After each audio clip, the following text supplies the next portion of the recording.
Hello dear students, miscellaneous পরীক্ষার বাংলা ক্লাসে তোমাদের প্রত্যেককে স্বাগত। বাংলা পরীক্ষার জন্য ডেসক্রিপটিভ বাংলার জন্য আমরা ধারাবাহিক প্রস্তুতি নিচ্ছি এবং প্রত্যেকটা টপিক আমরা আলাদা করে আলোচনা করছি, খুব ছোট ছোট করে, অর্থাৎ খুব দ্রুত গতিতে এগিয়ে গিয়ে বিষয়টাকে চাপ নেওয়ার কোনো দরকার নেই। এই মুহূর্তে আমরা ছোট ছোট করে বিষয়টাকে নিয়ে এগোই টপিক ওয়াইজ। যেমন আজকে আমি তোমাদের সাথে কথা বলবো আমাদের বাংলা ব্যাকরণের একটা টপিক, সেটি হচ্ছে বাগধারা। বাগধারা সহযোগে বাক্য রচনা। বিগত যে বছরগুলো রিসেন্ট পাস্টে পরীক্ষা হয়েছে, প্রত্যেক বছরই বাগধারা নিয়ে বাক্য রচনা করতে দেওয়া হয়েছে। ইনফ্যাক্ট তোমরা যদি একটু আগের এক্সাম দেখো, সেখানেও বাগধারা থেকে প্রশ্ন এসছে। বা আমরা অন্যান্য কোনো পরীক্ষা, যে পরীক্ষাগুলোতে একসময় বাংলা ব্যাকরণ দেওয়া হতো, সেখানেও কিন্তু দেখছি বাগধারা প্রবাদ প্রবচন নিয়ে বাক্য রচনা করতে দেওয়া হচ্ছে। এখন এই বাগধারা নিয়ে বাক্য রচনার ক্ষেত্রে একটা ধারণা আছে অনেকের, যে আমি যদি অর্থপূর্ণ না হোক একটা বাক্য যদি রচনা করতে পারি তাহলেই তো হবে। ধরো আমি একটা উদাহরণ দিচ্ছি। শব্দটা হচ্ছে যে তীর্থের কাক। তীর্থের কাক দিয়ে যখন বাক্য রচনা করতে দেওয়া হচ্ছে, আমি লিখলাম যে সকাল থেকে লোকটি তীর্থের কাকের মতো বসে আছে। তাহলে আমি নম্বর পাবো তো? মুশকিল হচ্ছে, নম্বর পাবো না। কেন পাবো না? পাবো না তার কারণ হলো, আমাকে এমন একটা বাক্য তৈরি করতে হবে যে বাক্যের মধ্যে দিয়ে তীর্থের কাক শব্দটির অর্থ পরিষ্কার বোঝা যাবে। কিভাবে বোঝা যাবে? না, যিনি তীর্থের কাক শব্দের অর্থ জানেন না, তিনি পর্যন্ত এই বাক্যটা পড়লে তীর্থের কাক শব্দের অর্থটা পরিষ্কারভাবে বুঝতে পারবেন। সেই রকম বাক্য আমাদেরকে তৈরি করতে হবে। তাহলে যদি বাক্যটাকে আমরা একটু ঘুরিয়ে বলি, যদি এরকম বলি যে বিধায়কের সঙ্গে দেখা করার আশা নিয়ে লোকটি সকাল থেকে তীর্থের কাকের মতো বসে আছে, কিন্তু বেলা গড়িয়ে গেলেও এখনও বিধায়কের দেখা নেই। একটাই বাক্য, কমা দিয়ে লিখছি আমরা, একাধিক বাক্য তো লিখতে পারবো না। তাহলে দেখো, এখানে কিন্তু তীর্থের কাক কথাটাকে আমরা এমনভাবে ব্যবহার করলাম, যিনি এই শব্দের অর্থ জানেন না তার কাছেও কিন্তু তীর্থের কাক ব্যাপারটা একদম পরিষ্কার হয়ে গেল। আমি উদাহরণটা দিলাম এই কারণে যে তোমরা যারা বাক্য রচনা করবে, তোমরা এই ব্যাপারটা একটুখানি মাথায় রেখো, যে তুমি এমন একটা বাক্য লেখো যে বাক্যের মধ্যে থেকে ওই প্রবাদ প্রবচন বাগধারার যে অর্থটা সেটা বেরিয়ে আসবে, এবং যিনি এর মানে জানেন না তার কাছেও যেন এর অর্থটা পরিষ্কার হয়। কেমন? তো চলো আমরা একটুখানি এগোনোর চেষ্টা করি। আচ্ছা, প্রথমেই আমরা যেহেতু বাগধারাটা করছি, একটু দেখে নিই যে এই বাগধারা বিষয়টা এক্স্যাক্টলি কী, কাকে বলা হচ্ছে জিনিসটা। বলছে যে শব্দের এবং বিভিন্ন পদ দ্বারা গঠিত বাক্যাংশের, এই বাক্যাংশ এগুলো কিন্তু পুরো বাক্য নয়, নিজ নিজ অর্থ আছে। কিন্তু এই সমস্ত শব্দ ও বাক্যাংশ অন্য শব্দ বা পদের সহযোগে বিশেষ প্রসঙ্গে ব্যবহৃত হয়ে তাদের নির্দিষ্ট সাধারণ অর্থের অতিরিক্ত বিশেষ অর্থ প্রকাশ করে। এইটাই গুরুত্বপূর্ণ, যে নির্দিষ্ট সাধারণ অর্থের অতিরিক্ত বিশেষ অর্থ প্রকাশ করে। তাহলে এই যে কাক এবং তীর্থ, যেটা একটু আগে বললাম, তীর্থ এবং কাক এই দুটো তো আলাদা শব্দ, তাই না? কিন্তু যখন তীর্থের কাক বসে যাচ্ছে শব্দটা, তখন কিন্তু তার অর্থটা অন্য হয়ে গেল। এমন একটা অর্থ যেখানে তীর্থস্থানের প্রসঙ্গও নেই, কাকের প্রসঙ্গও নেই, একটা সম্পূর্ণ ভিন্নতর একটা প্রসঙ্গ বোঝাচ্ছে, একটা বিশেষ অর্থ। তো এই জাতীয় বিশেষার্থক বাক্য বা বাক্যাংশকে আমরা বাংলায় বলছি বাগধারা। এটাকে ইংরেজিতে বলা হয় ইডিয়মস। কারণ ভাষার এই যে গঠন প্রণালী বা ভাষার এই যে প্রকাশভঙ্গিটা, এটা সমস্ত ভাষাতেই আছে। প্রত্যেক ভাষায় তার নিজের মতো করে আছে। বাংলা ভাষায় বাংলার মতো, যদি বলি তামিল ভাষা, তামিল ভাষাতেও আছে, ইংরেজিতেও আছে। মজার বিষয় হচ্ছে যে এই বাগধারাগুলো কোনো ব্যাকরণ বই যারা লিখছেন, ব্যাকরণ বইয়ে বা বৈয়াকরণ যারা ভাষাবিজ্ঞানী অথবা যারা সাহিত্যিক, তারা কিন্তু তৈরি করছেন না। তাহলে এগুলো তৈরি হচ্ছে কিভাবে? না, এগুলো তৈরি হচ্ছে, দেখো, বলা হচ্ছে বাস্তব ঘেঁষা, পথে ঘাটের ও প্রাত্যহিক অভিজ্ঞতার প্রকাশ। অর্থাৎ আমজনতা যখন তাদের দৈনন্দিন জীবনযাপনে ব্যস্ত থাকেন, এক একজনের এক এক রকম এক্সপিরিয়েন্স, আর সেই অভিজ্ঞতাগুলো তখন উঠে আসে এই ধরনের বাগধারায়। ফলে এই ধরনের বাগধারার সাথে না মানুষের ওই বলছে না যে সহজে মনে দাগ কাটে ও জনসমাজে প্রচলিত হতে থাকে, খুব স্বাভাবিক। আমি যেটা এক্সপিরিয়েন্স করছি সেই এক্সপিরিয়েন্স থেকে একটা বাগধারা তৈরি হচ্ছে। তো এই এক্সপিরিয়েন্স তো আমার একার নয়, কারণ আমাদের প্রত্যেকের যে অভিজ্ঞতা জীবনের, সেটা আমাদের একটা আর্থসামাজিক অবস্থান থেকে হয়, সেটা আমাদের একটা রাজনৈতিক অবস্থান থেকে হয়। তাহলে এই যে বিভিন্ন ধরনের একটা অবস্থান, আমার মতো একই অর্থনৈতিক আর্থসামাজিক অবস্থানে আরও ৩টে মানুষ আছেন, আরও ৩০টা মানুষ আছেন। ফলে সেই কথাটা যখন আমি বলছি, তখন বাকি মানুষেরাও যারা একই অভিজ্ঞতার শরিক, তারা কিন্তু সেটাকে বুঝতে পারছেন, তারা সেটাকে গ্রহণ করছেন।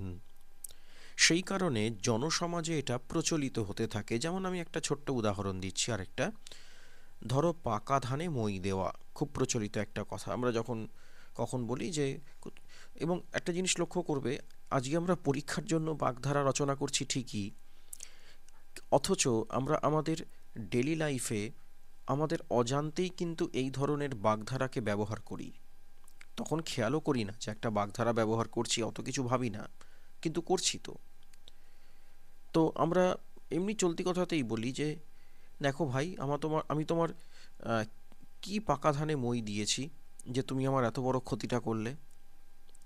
এই যে বললাম যে আমি তোমার কি পাকা ধানে মই দিয়েছি যে তুমি আমার এত বড় ক্ষতি করলে, তখন কি আমরা ভাবছি যে এই বাক্যটাকে কোনো একটা সময় আমাকে পরীক্ষার জন্য ব্যবহার করতে হবে? ভাবছি না কিন্তু।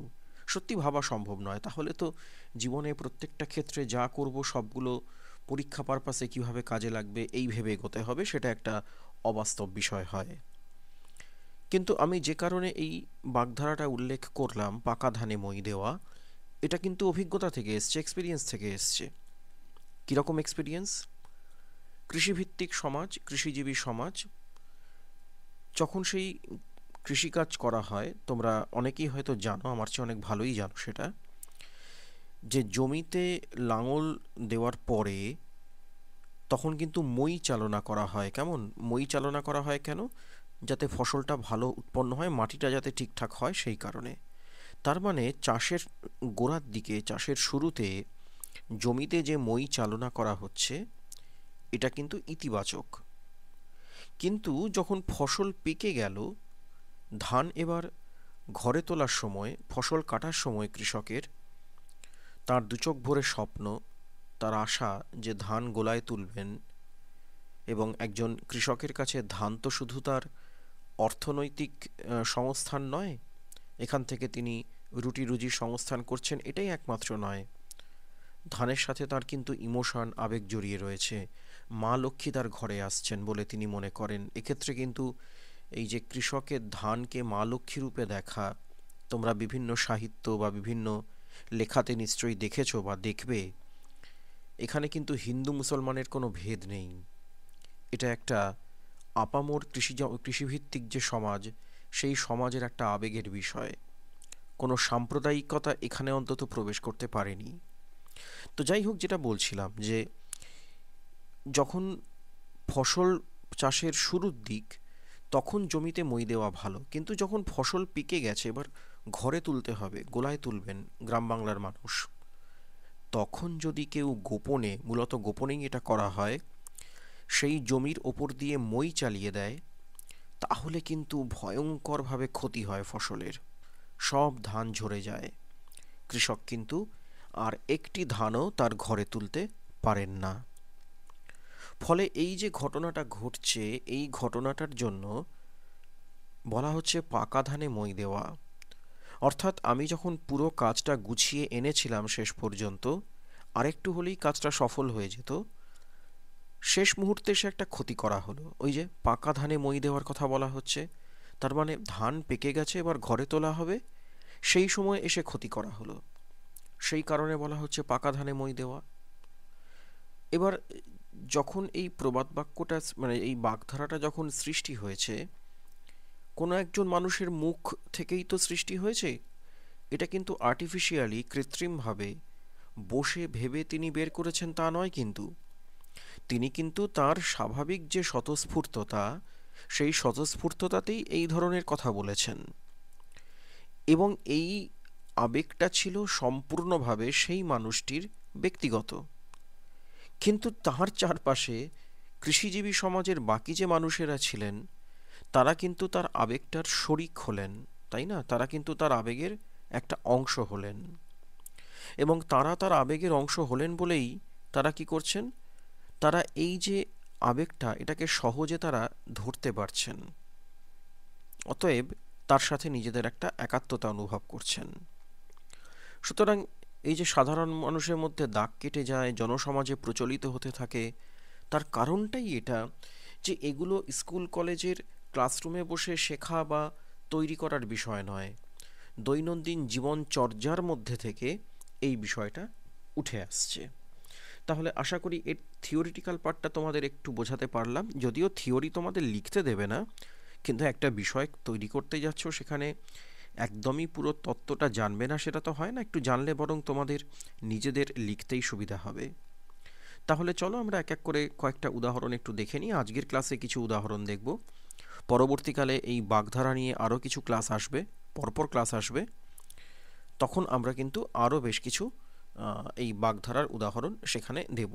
আচ্ছা, আরেকটা কথা এই প্রসঙ্গে একটু বলে রাখি, কিছু ব্যক্তিগত কারণের জন্য আমার একটু লেট হচ্ছে তোমাদের ক্লাসগুলো দিতে, কিন্তু আমি তোমাদের অ্যাসিওর করছি আমি চেষ্টা করছি যতটা দ্রুত সম্ভব নির্দিষ্ট রুটিনে ক্লাসটা দেওয়ার।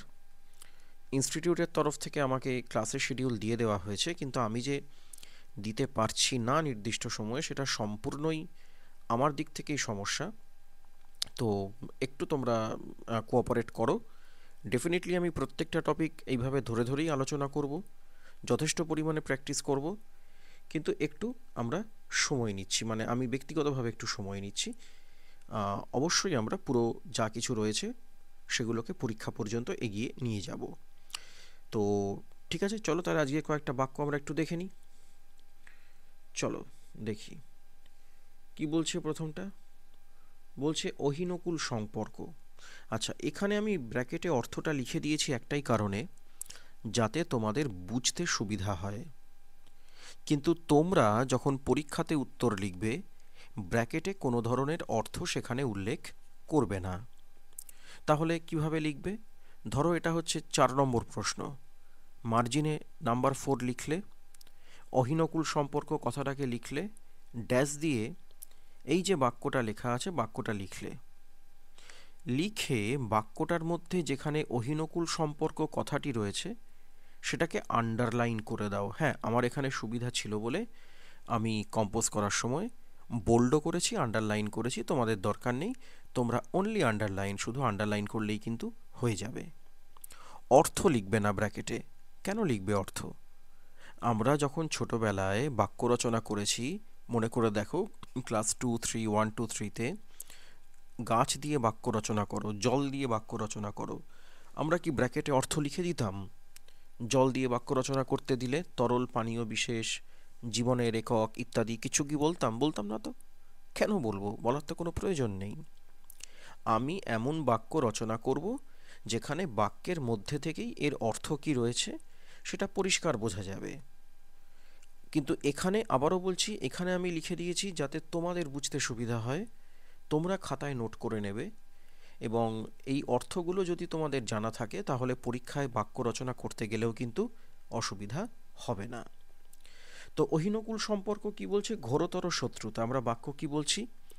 পৈতৃক সম্পত্তি নিয়ে দুই ভাইয়ের মধ্যে এমন অহিনকুল সম্পর্ক তৈরি হয়েছে যে মুখ দেখা দেখি পর্যন্ত বন্ধ। ধরো এই অংশটা যদি না লিখতাম, যে মুখ দেখা দেখি পর্যন্ত বন্ধ, তাহলে কিন্তু বাক্যটার অর্থ যিনি অহিনকুল সম্পর্ক কথাটার মানে জানেন না তিনি কিন্তু বুঝতে পারতেন না। তাই না? অর্থাৎ বাক্যটাকে যদি এইভাবে বলতাম, পৈতৃক সম্পত্তি নিয়ে দুই ভাইয়ের মধ্যে এখন অহিনকুল সম্পর্ক, না, বোঝা গেল না। কারণ অহিনকুল সম্পর্ক কথাটার যে অর্থ, যে মিনিংটা, সেটা কিন্তু সেখানে প্রকাশ পাচ্ছে না। ফলে এই ধরনের বাগধারা সহযোগে বাক্য রচনা একটু দীর্ঘ হতে পারে, তাতে কোনো সমস্যা নেই। একটাই বাক্য লিখবে, দাঁড়ি দিয়ে লিখবে না, কমা দিয়ে লিখতে পারো, কিন্তু প্রপারলি যে অর্থটা আছে সেটা যেন প্রকাশ পায়, এই ব্যাপারটা কিন্তু তোমাকে অবশ্যই নিশ্চিত করতে হবে। নেক্সট কি বলছে? অ আ ক খ।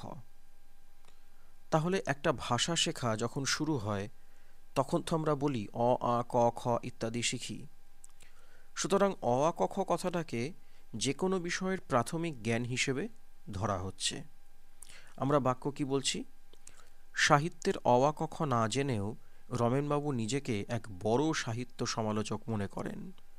তার মানে তার সাহিত্য সম্পর্কে প্রাথমিক জ্ঞানটুকু নেই, অথচ তিনি নিজেকে মনে করছেন সাহিত্য সমালোচক। সেটা কি সম্ভব নাকি? একজন সাহিত্য সমালোচক হতে গেলে তার তো মিনিমাম একটা নলেজ দরকার, কিন্তু বলছে সেটা নেই তার। ঠিক আছে, আশা করি বুঝতে পারলে। তারপর কি বলছে? হালে পানি না পাওয়া, দিশা না পাওয়া। প্রথম দিকে ফাঁকি দেওয়ায় পরীক্ষার আগে এখন অনেক ছাত্রছাত্রী হালে পানি পাচ্ছে না। ধরো বাক্যটা যদি এখান থেকে বলতাম, এই অংশটা বাদ দিলাম, এখান থেকে বলছি পরীক্ষার আগে এখন অনেক ছাত্রছাত্রী হালে পানি পাচ্ছে না, না, পরিষ্কার হলো না মানেটা। যিনি জানেন না তিনি কিন্তু বুঝলেন না। যে মুহূর্তে তুমি প্রথম অংশটা যুক্ত করে দিলে, প্রথম দিকে ফাঁকি দেওয়ায়, এইবার বোঝা গেল হালে পানি না পাওয়া বলতে কি বোঝানো হচ্ছে। ঠিক আছে, নেক্সট কি বলছে? অষ্টরম্ভা, ফাঁকি। আমরা তো চলতি কথায় ব্যবহার করি, কাজের বেলায় অষ্টরম্ভা, কিন্তু একটু অংশ আমরা আগে যোগ করে দিলাম। তোমার শুধু বড় বড় কথা, অথচ কাজের বেলায় একেবারে অষ্টরম্ভা। এই অংশটা যোগ করে বিষয়টাকে আরও বেশি প্রপারলি অর্থবহ আমরা করে তোলার চেষ্টা করলাম। নেক্সট বলছে শাক দিয়ে মাছ ঢাকা, দোষ গোপনে বৃথা চেষ্টা। সঞ্জয়ের কলঙ্কের খবর সবাই জানে, এখন আর শাক দিয়ে মাছ ঢাকার চেষ্টা করে লাভ নেই। মানে আহ, ওপরে শাক দেওয়া আছে, তলায় যে মাছটা আছে এটা বোঝা যাচ্ছে না। ঠিক একইভাবে ভালো ভালো কথা বলা হচ্ছে তার সম্পর্কে, কিন্তু তার যে একটা অপরাধ রয়েছে, কলঙ্ক রয়েছে, এটা যেন কেউ জানে না। কিন্তু বলছে সেটা করে লাভ নেই, শাক দিয়ে মাছ ঢেকে লাভ নেই, কারণ মাছের গন্ধটা পাওয়া যাচ্ছে, এটা সবাই বুঝতেই পারছে। ওপরে শাক থাকলেও ভেতরে মাছ আছে, তার মানে যতই একজনের সম্পর্কে ভালো কথা বলা হোক না কেন, আসলে কিন্তু তার নেতিবাচক দিক রয়েছে। এটা কি এখানে বলা হচ্ছে? নেক্সট কি বলছে? আক্কেল সেলামি, বোকামির দণ্ড দেওয়া। অন্যের দামি জিনিস হারিয়ে অকারণে অনেকগুলো টাকা আক্কেল সেলামি দিতে হলো। এই যে অন্যের দামি জিনিস হারিয়ে, এই কথাটা আমরা যোগ করলাম বলেই কিন্তু পরবর্তী অংশে এই যে অকারণে অনেকগুলো টাকা আক্কেল সালামি দিতে হলো, এটা অর্থবহ হলো। সুতরাং আবারও বলছি, একটু বাক্যগুলোকে ভাবো যে কি করে বাক্যগুলোকে আরেকটু মিনিংফুল করা যায়, কেমন? সেইটা কিন্তু অনেক বেটার হবে। নেক্সট কি বলছে? লেজে গোবরে, একেবারে বিপর্যস্ত। অফিসের উচ্চপদের দায়িত্ব, পরিবারের দেখভাল করা, সাহিত্য চর্চা, পাড়া ক্লাবের সভাপতিত্ব, সব মিলিয়ে চক্রবর্তীদার একেবারে লেজে গোবরে দশা। এখানে তোমরা যখন বাক্য রচনা করবে একটু রসবোধের পরিচয় থাক, কেমন? মানব জীবনের আমাদের প্রত্যেক দিনের যে ওঠা পড়া, চাওয়া পাওয়া, প্রাপ্তি অপ্রাপ্তি, মন্দ লাগা ভালো লাগা, এই সব ধরনের অভিজ্ঞতার কথা থাক। তাহলে এই যে একজন মানুষ, তিনি প্রচুর কাজের সাথে এনগেজ, তিনি একদিকে অফিস রয়েছে, ফ্যামিলিকে নিয়ে তিনি ব্যস্ত, পার্সোনালি একটু সাহিত্য চর্চার অভ্যেস রয়েছে, নিজের শখ, আবার তিনি সোশ্যালও বটে, সামাজিকও বটে, ক্লাবের সভাপতিত্ব করছেন। তার ফলে মানে বিপর্যস্ত দশা, চারপাশে সবগুলো সামলাতে হচ্ছে, তো লেজে গোবরে দশা। নেক্সট কি বলছে? কানে তুলো দেওয়া, না শোনা। অনেকে অভিযোগ করেন যে ভোটের পরে রাজনৈতিক নেতারা কানে তুলো দিয়ে থাকেন, অভিযোগকে আর পাত্তাই দেন না। দেখো, কানে তুলো দেওয়া মানে কি সত্যি কানের মধ্যে তুলো গোঁজার কথা বলা হচ্ছে? তা তো নয়। তাহলে কানে তুলো দেওয়া বলতে এক ধরনের অভিজ্ঞতা, সেই অভিজ্ঞতাকে এখানে বোঝানো হচ্ছে। আচ্ছা, এখানে যদি বাক্যটাকে শেষ করে দিতাম যে কানে তুলো দিয়ে থাকেন, না, তাহলে বোঝাতো না কিন্তু। এই যে অংশটা অভিযোগকে আর পাত্তাই দেন না, এটা বলার ফলেই কিন্তু আগের অংশটা অনেক বেশি জাস্টিফাইড হলো, তাই না? যুক্তিগ্রাহ্য হলো। যেমন ধরো পরেরটা, লম্বা দেওয়া, পলায়ন। পুলিশকে দেখে দাগি আসামি পাঁচু এলাকা ছেড়ে ভয়ে লম্বা দিল। যদি বলতাম যে দাগি আসামি পাঁচু এলাকা ছেড়ে লম্বা দিল, না, বোঝা গেল না।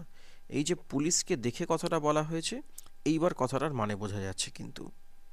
এই ধরনের কোন কথা ব্যবহার করলে তোমার বাক্যটার অর্থ পরিষ্কার বেরিয়ে আসবে, এটা তুমি যদি আইডেন্টিফাই করতে পারো, খুব সুন্দরভাবে এই ধরনের বাক্য রচনা করে আসবে। হাতের পাঁচ কি বলছে? শেষ সম্বল। হাতের পাঁচ কিছু সঞ্চয় থাকা ভালো, এখানে শেষ করলাম না আমরা, এটা বলে বাকি অংশটাকে অ্যাড করলাম, তাই না? হাতের পাঁচ কিছু সঞ্চয় থাকা ভালো, অসময়ে কাজে লাগবে। এই যে অসময়ে কাজে লাগবে কথাটাই কিন্তু শেষ সম্বল এটাকে জাস্টিফাই করছে। নেক্সট কি বলছে? মামার বাড়ির আবদার, অন্যায় দাবি। এই দুর্মূল্যের বাজারে 1,000 টাকা চাঁদা দিতে হবে, এই যেন মামার বাড়ির আবদার। তাহলে আগে বলে দিলাম যে দুর্মূল্যের বাজার, জিনিসপত্রের দাম বেশি, সেখানে 1,000 টাকা চাঁদা, তাহলে অন্যায় দাবি তো সেটা। তাহলে এটাও বাস্তব জীবনের অভিজ্ঞতা আমাদের। নেক্সট কি বলছে? রাঘব বোয়াল, সর্বগ্রাসী লোভী। এটা হচ্ছে তোর প্রচলিত কথা। রাজনৈতিক ক্ষমতা হাতে পেলে অনেকে রাঘব বোয়াল হয়ে ওঠে, অল্পে আর তাদের খুশি করা যায় না। এই যে রাঘব বোয়াল হয়ে ওঠে, এইখানে শেষ করলে কিন্তু বাক্যটার অর্থ পরিষ্কার হতো না, তাই না? এই যে পরের অংশটা যুক্ত করা হয়েছে কমা দিয়ে, অল্পে আর তাদের খুশি করা যায় না, এইবার কিন্তু রাঘব বোয়াল, এই কথাটার এক্স্যাক্ট অর্থ কী সেটা কিন্তু পরিষ্কার করে বেরিয়ে এলো। তোমরা একটু এই বাক্যগুলোকে খুব ভালো করে লক্ষ্য করবে যে কি করে অর্থটাকে বের করে আনা হচ্ছে। অর্থাৎ যদি এখানে অর্থটা লেখা নাও থাকে, তথাপি যিনি পড়ছেন তিনি কিন্তু খুব সহজেই এখান থেকে একটা অর্থকে বের করে আনতে পারবেন। তো আগামী দিনে আমরা এই ধরনের আরও বেশ কিছু বাক্য নিয়ে আসব, সেগুলো নিয়ে চর্চা করব। এর আগে আমরা এক কথায় প্রকাশ নিয়ে কথা বলেছি, অশুদ্ধি সংশোধন নিয়ে কথা বলেছি, সেগুলোও কন্টিনিউ হবে। আর রাইটিং স্কিলের যে টপিকগুলো চলছে সেগুলো আমরা এক এক করে করব সবই। তো একটু প্র্যাকটিস চলুক। পরীক্ষা তো সবার হয়ে গেছে এখন। আগামী যখন ডেসক্রিপটিভ পরীক্ষা হবে, তোমরা দেখবে যে এই ছোট ছোট করে যে প্র্যাকটিসগুলো তোমাদের চলছে, এগুলো একসাথে হয়ে তোমাদের অনেকটা কিন্তু তখন হেল্প করবে। তাহলে প্রত্যেককে ধন্যবাদ ক্লাসে থাকার জন্য। আবার তোমাদের সাথে আমার কথা হবে পরবর্তী কোনো ক্লাসে। শেষে আরেকবার বলছি, আমার নিজের জন্যই একটু দেরি হচ্ছে ভিডিওগুলো দিতে, কিন্তু নিশ্চিন্ত থাকো, প্রত্যেকটা ভিডিও আমি এক এক করে কমপ্লিট করে দেবো তোমাদের। ওকে, তাহলে প্রত্যেককে ধন্যবাদ।